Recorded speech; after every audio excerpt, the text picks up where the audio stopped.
उपत्यकामा विशेष गरेर उपत्यकामा लामो समयदेखि जस्तै सडक मापदण्ड भनेर तोकिया छ।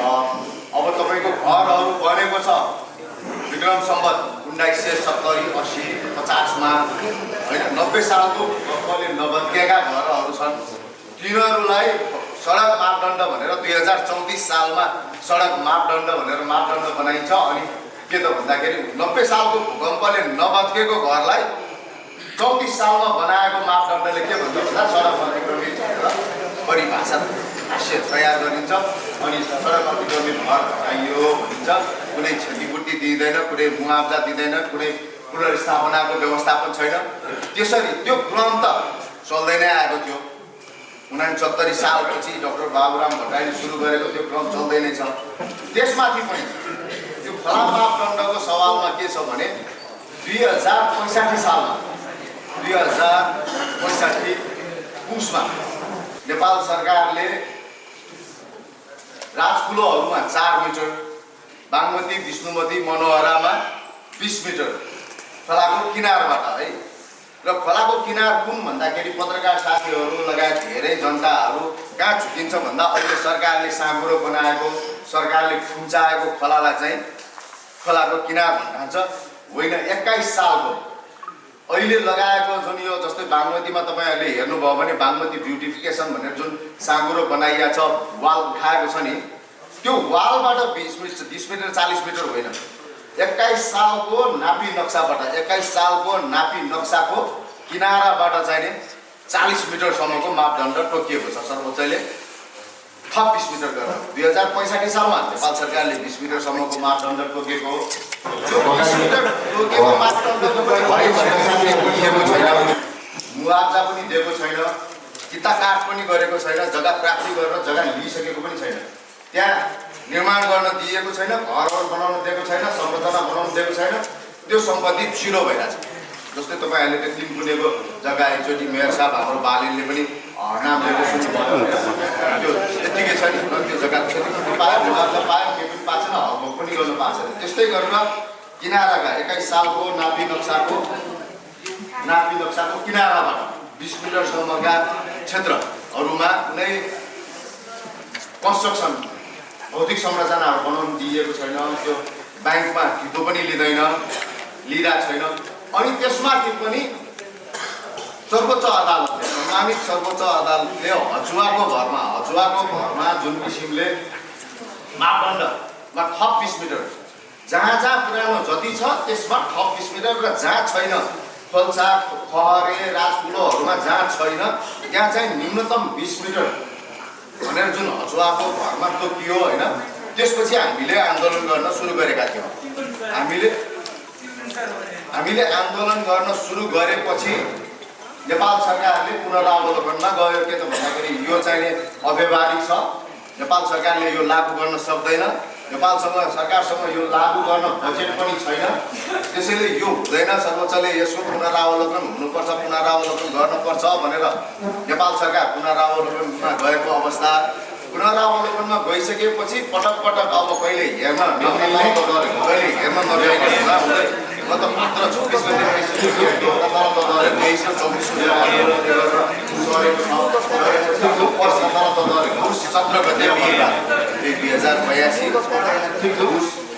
17 गते बिहिबार चाहिँ पेशी तोकेको छ।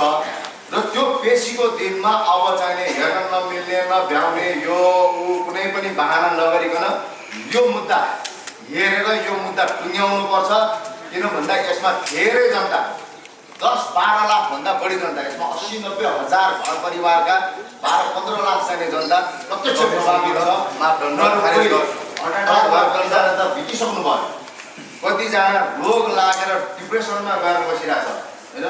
ब्याङ्कमा राखेको कोलाट्रलको अर्को कोलाट्रल राख्नु, ढितो अर्को राख्नु, गाउँमा सम्पूर्ण तामादा भइरहेछ।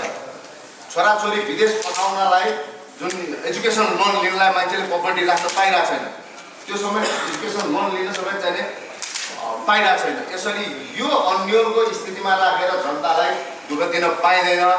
यो पर्सि बिहिबार पेशी छ, त्यो दिनमा यसको फैसला गरेर जुन यस खारेज हुनुपर्छ र यो लगायत सम्पूर्ण खोला मापदण्ड खारेजी हुनुपर्छ भन्ने खुला मापदण्ड पीडितहरूको आवाज रहेको छ, माग रहेको छ। त्यसै अन्तर्गत आज हामीले कतिको हक यो उल्लङ्घन हुने गरेर चाहिँ गर्न गइरहेको छ। तपाईँहरूलाई जिज्ञासा छ, तपाईँहरूलाई बुझ्न मन छ भने तपाईँहरूले at any time you can ask question है। तपाईँहरूले जतिखेर पनि क्वेसन सोध्न सक्नुहुन्छ। कुनै तपाईँहरूलाई थाहा नभएको कुरा, दुविधा, डाउट छ भने त्यो कुराहरू चाहिँ सोध्नुहोस्, म क्लियर गर्ने कोसिस चाहिँ गर्छु। अदालतले गर्ने काममा तपाईँहरूले बाधा चाहिँ किन पुर्याउन खोज्नुभयो? अदालतले गर्ने काममा बाधा होइन यो। अदालतले फैसला गर्दै गर्दाखेरि प्रो पब्लिक भन्ने एउटा संस्थाले प्रो पब्लिकले हुन त पछि विज्ञप्ति पनि निकालेको छ। हामीले यो थप 20 मिटरको माग गरिरहँदाखेरि अदालतलाई प्रभाव पारेको, दबाब दिएको भन्ने पनि त अर्थ लाग्न सक्छ नि होइन? अदालतले आफ्नो तरिकाले काम त गर्न पाउनु पर्ने होला होइन। अदालतले आफ्नो तरिकाले काम गर्न पाइन्छ। अदालतको काम भनेको संविधानको रक्षा पनि हो।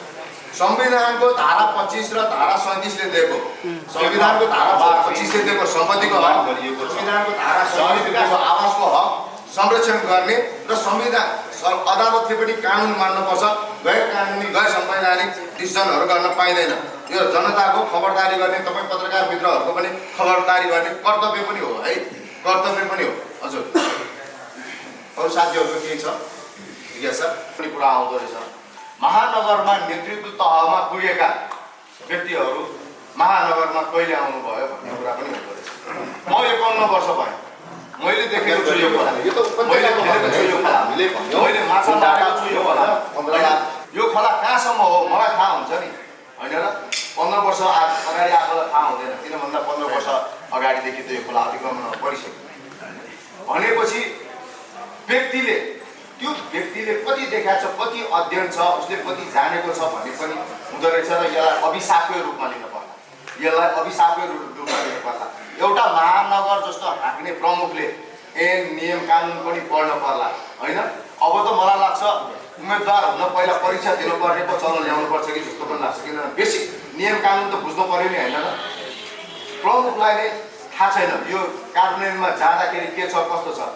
जबकि प्रो पब्लिकले खोला संरक्षणको लागि मुद्दा राख्दै गर्दाखेरि काठमाडौँ महानगरपालिका, ललितपुर महानगरपालिका, भक्तपुर नगरपालिका, मध्यपुर छिमी नगरपालिकालाई विपक्ष बनाइएको।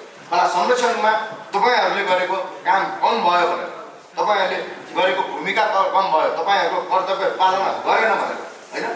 गर्न पनि उहाँहरूले खोला संरक्षण, तर उहाँलाई चाहिँ के लाग्यो भने डोजर चलाएर जनताको घर भत्काउनु चाहिँ खोला संरक्षण हो जस्तो लाग्यो कि उहाँ काठमाडौँ महानगरलाई चाहिँ डोजर चलाएर जनताको निजी घर भत्काउनु चाहिँ खोला संरक्षण जस्तो लाग्यो। र सुझ्न बुझ यहाँ त हो हल्लामा लहैमा ताली बजाउने र लहैमा लाग्ने त नेपालमा जमात धेरै नै छ।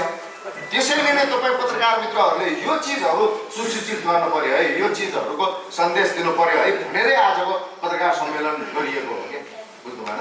किन भन्दाखेरि यहाँ त 4वटा घर हुने मान्छे हुने बित्तिकै उसलाई चाहिँ दुश्मन खाने, उसको घर जलाउनु पर्छ भन्ने सोच पनि हाबी भएको छ।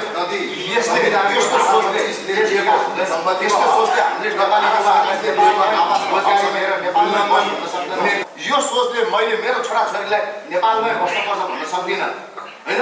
जब मैले मेरो छोराछोरीलाई नेपालमै बस्नुपर्छ भन्न सक्दिनँ भने मैले अरूको छोराछोरीलाई पनि नेपालमै बस्नुपर्छ भन्न सक्दिनँ होला नि त। भनेपछि नेपालमै नेपालका बच्चाहरू बस्न सक्ने, नेपाली जनता नेपालमै बस्न सक्ने बनाउनको लागि चाहिँ यो आजको प्रेस मिट गरिराखेको है। देश भनेको होइन, सरकार भनेको नेपालको 3 तहको सरकार छ। 3 टायर गभर्मेन्ट्समा सङ्घ, प्रदेश, स्थानीय तह जुनसुकै होस्, सबै सरकार प्रमुख पालिकाहरू पनि रुल अफ लमा चल्नुपर्छ, नियम कानुनमा चल्नुपर्छ। स्थानीय सरकार सञ्चालन ऐन 2074 छ, नेपालको संविधान छ, नियम कानुन छ, निर्देशिकाहरू छ, पालना मापदण्ड लगाउँदैमा, मापदण्ड भन्दैमा त्यो जग्गा, त्यो घर सरकारी होइन है। यहाँ धेरै जनताको अथवा सर्वसाधारणको जसको पर्या छैन उसलाई चाहिँ के दिमाग यति छ भनेपछि देश के होला, देश हाँक्छु भन्ने एउटा पार्टीको केन्द्रीय सदस्यको नाम त भन्दिनँ म, त्यस्तो थियो हेर्नुहोस् है। भनेपछि यो चिजहरू यो समस्याहरू सदनमा राख्न थाहा दिनलाई यो चिजहरू मतलब चाहिँ गलत हो है भनेर सन्देश दिनलाई नै। हजुर, एउटा प्रश्न है हजुर। साथै संवेदनशील अवस्थामा नागरिकको हक अधिकार खोसिएको हुनु, सम्पत्तिको उपयोग गर्न नपाउनु भन्ने कुरा आयो। हजुर, यस्तो विषयमा तपाईँ राजनीतिक दलहरूसँग अन्तर्क्रिया गर्नुभएको छैन? राजनीतिक दलहरूसँग जब सत्ता चलाउँछन् उनीहरूसँग अन्तर्क्रिया गरेर सर्वोच्चलाई सहजीकरण गर्न अथवा अदालतलाई सहजीकरण गर्न जनताको कुरो सही सम्प्रेषण गर्न तपाईँले त्यो बाटो अप्नाउनु किनभने यो त 2-3 वर्षदेखि निकै संवेदनशील ढङ्गले चलिरहेको थियो यो किन बिचमा रोकियो किन अहिले फेरि उठ्दैछ किन अब यसलाई कसरी निकाससम्म पुर्याउन सक्नुहुन्छ तपाईँहरूले राजनीतिक दलहरू सबै दलका सबै नेताहरू भेटेका छौँ हामीले सबै शीर्ष नेता भन्ने पुराना दलदेखि नयाँ दल सबैलाई भेटेका छौँ भनेका छौँ गुहार लगाएका छौँ कतिपय दलकै नेताहरू पनि बेग्ला हुनुहुन्छ अभावविहीन हुने दलकै नेताहरू गरिएको छ कतिपय शहरी विकास हजुर कतिपय न्यायाधीश पनि पीडित छ तपाईँहरूले न्यायाधीश हेर्नुहोस् पुलिस हेर्नुहोस् पत्रकार मित्रहरू पनि पीडित छ तपाईँहरूले कतिजना थाहा पाउनु भएको छ पत्रकार मित्रहरू पनि पीडित हुनुहुन्छ सायद ती पत्रकार मित्रहरू आउनु भएको छ छैन अनि के रहेछ भन्दा लाज हुँदो रहेछ क्या मान्छेलाई सुन्नुहोस् है अरे लाज पनि पत्रकार मित्रलाई मेरो जग्गामा लगाएको छ भन्नु उहाँलाई लाज हुने रहेछ र लाज किन पनि हुँदो रहेछ भने फला मापदण्डमा घर जग्गा पर्यो भनेपछि बिहेबारी तपाईँको सुपारी लगिसकेको हो सुपारी लगिसकेको भनेको इन्गेजमेन्ट हो एक खालको हाम्रो इन्गेजमेन्ट होइन उहाँहरूले सुपारी गएर लाने भन्छ के हुँदो रहेछ भने एउटा घर बनाउन काठमाडौँमा भ्रष्टाचार नगर्ने हो भने स्वच्छ रूपमा कमाउने हो भने अबको दिनमा असम्भव जस्तो छ एउटा जेनेरेसनले है एउटा पुस्ताले एउटा घर बनाउन असम्भव जस्तो भइसकेको अवस्था छ स्पेसल्ली यो सहरी गरिबीमा परेको काठमाडौँको नेवाहरू तपाईँहरूले नेवा भन्यो भने पत्रकार मित्रहरूले नउठाउनु होला काठमाडौँमा जुन सहरी गरिबी छ नेवाहरू चरम सहरी गरिबीमा परेको छ अर्बन पोभर्टीमा परेको छ र के त भन्दाखेरि एउटा घर बनाउन गाह्रो छ अनि घर एउटा नभइसकेपछि छोरी दिनेर भनेर हुन लागेको बिहे समेत टुटेको अवस्था छ र अर्को कुरा के हुँदो रहेछ भने मेरो घर जग्गा फला मापदण्डमा पर्यो भनेर किन अगाडि आउँदैन रहेछ भन्दा व्यापार बिजनेस गर्न विभिन्न कारणले ऋण लिएर हुँदो रहेछ जब तपाईँ राम्रोसँग व्यापार बिजनेस चलिरहेछ तपाईँलाई पैसा लिइदिए मेरो पनि पैसा अलिकति पनि लगानी गरिदिए भनेर घरमा आएर पैसा दिन आउँदो रहेछ मान्छेहरूले ब्याज चाहिँदैन ब्याङ्कको जति देऊ मलाई ब्याङ्कभन्दा 2% बढी देऊ 3% बढी देऊ होइन ब्याङ्कले मलाई 5% दिइरहेको तिमी 9% देऊ चलाऊ भन्न आउँदो रहेछ कि तर जब तपाईँको व्यापार डुब्न लाग्यो तपाईँ अलिकति घाटामा जान लाग्यो तपाईँ भन्यो भने तपाईँलाई आउँदैन अनि त्यो के त भन्दा फला मापदण्डमा घर जग्गा परेरै पनि धेरै ठुला व्यापारी लगायत होइन अरूले एक्सपोज नहुने मेरो पर्यो भन्नु नपर्ने कारण चाहिँ यो सामाजिक नेपालको एउटा जुन सामाजिक यो एउटा सोच चिन्तन जुन छ नि होइन सामाजिक कारणले पनि आउनु सकिरहेको छैन है धेरै पीडित यस्तो पनि छ र